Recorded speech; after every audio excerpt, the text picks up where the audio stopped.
বন্ধুরা, আজকে আপনাদের সাথে শেয়ার করব সুন্দর একটি জিরাফের গল্প।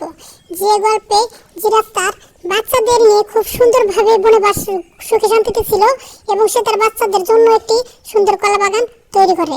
কিন্তু কি ঘটলো জানো কি?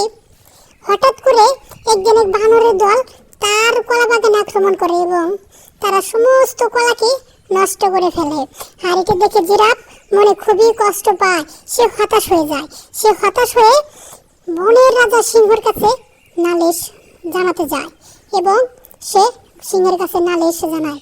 সিংহ তার কথা শুনে বুঝতে পারল আসলে জিরাফটি খুব কষ্টে আছে। সে তাই সিদ্ধান্ত নিয়ে নিল। সে খবর পাঠালো সমস্ত বানরদেরকে ডাকতে। সমস্ত বানররা এলো সিংহের দরবারে। সিংহ তো রেগে বেগে আগুন যে তার নিজের রাজ্যে কেন এরকম ঘটানোর সাহস পেল সাধারণ বানররা। তাই সে কি করলো?